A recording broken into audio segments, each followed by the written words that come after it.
Hey everybody, what's going on? There's a lot of things going on with the Montreal Canadiens right now, and you're going to get all that coverage on this channel. So if you haven't already, hit that subscribe button down below and turn on the notifications bell.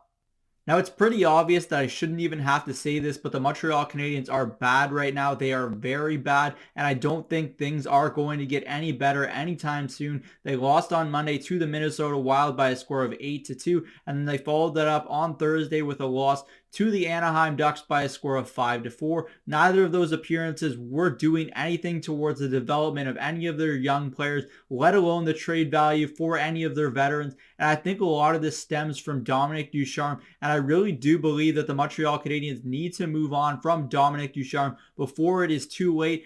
Now, if you look towards some of the young players on the Montreal Canadiens, whether it's Nick Suzuki, Ryan Poehling, Alexander Romanov, Caden Primo, Jake Evans, you name it, all of these players should present key parts of the future for the Montreal Canadiens, and they're having those ups and downs that young players should have. But if you want a coach that's going to be able to develop these players, I don't really believe that Dominique Ducharme is doing the correct job in doing so. You look at the type of system that the Montreal Canadiens are playing right now, and it's very clear, whether it's from some of the veterans speaking out like Jeff Petrie, that this system is very confusing, and I really don't believe that any of the players on this team right now are buying in, and that is truly harming the development of some of these young players and the trade value of some of the veterans. So I think that in total, it's really a big negative for the Montreal Canadiens organization at the moment.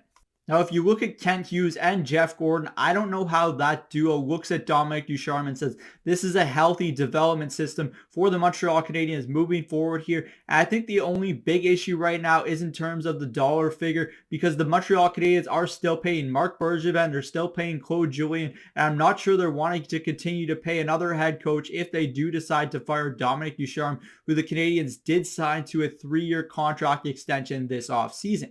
So I think that's a big complicated factor in this decision making, but I do believe that the Montreal Canadiens will be much better off if they do decide to let Dominique Ducharme go and they bring in some young, forward-thinking head coach. I don't personally know who that is, and obviously they have to be bilingual, but if you look at the options right now, you're looking at probably someone like a Guy Boucher, a Benoit Gros, whether it's a Pascal Vincent. There's a lot of different candidates that could be good fits for the Montreal Canadiens moving forward. I just don't see Dominique Ducharme doing any development for the young talent that the Montreal Canadiens do have. If anything, he's doing them a disservice, and I think that the Montreal Canadiens need to act now before it is too late and you start really harming the development of these said players. That's it for me today from Cook's Corner. As always, let me know in the comment section down below whether or not you agree with my decision on the Montreal Canadiens that they should fire Dominique Ducharme and move forward with a new head coach. I'm Zach Cook. We'll see you later.